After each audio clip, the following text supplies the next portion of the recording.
இந்த இடத்துல உங்களுக்கு மசில்ஸ் அதிகமா இருந்தாலோ இதிலிருந்து இது வரைக்கும் சதை பற்று அதிகமா இருந்தாலோ நீங்க நல்லா கவனிச்சீங்கன்னா நிறைய பேருக்கு ஒரு பக்கம் நார்மலா இருக்கும், இன்னொரு பக்கம் மேக்சிமம் ரைட் சைடு வந்து இந்த இடத்துல மசில் வந்து ஜாஸ்தியா இருக்கிற மாதிரி இருக்கும்.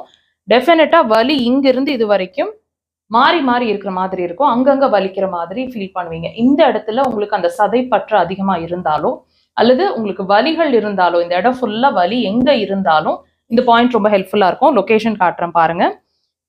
விரல்களை அவங்க க்ளோஸ் பண்ணி வச்சிருக்காங்க. சுண்டு விரல் சைட்ல வெளிப்பக்கம் இருக்கு ஒரு ப்ரொட்ரூஷன் தெரியுது பாருங்க. ஒரு வெளியே ப்ரொட்ரூஷன் மாதிரி வெளியே தெரியுது. 2 கலர் சேர்ற இடத்துல அந்த இடத்துல இருக்கு, அவங்க மார்க் பண்ணிருக்காங்க. இதை பெனோட டிப் வச்சுட்டு டீப் ப்ரெஷர்ஸ் 15 to 20 செகண்ட்ஸ். வலி இருந்ததுன்னா உடனே ரிலீஸ் ஆகுங்க. சதைப்பற்று இருக்கிற பட்சத்துல ஒரு நாளைக்கு மேக்ஸிமம் 10 டைம்ஸ் வரைக்கும் 10 டேஸ்க்கு மேல டிஃபரன்ஸ் தெரிய ஆரம்பிக்கும்.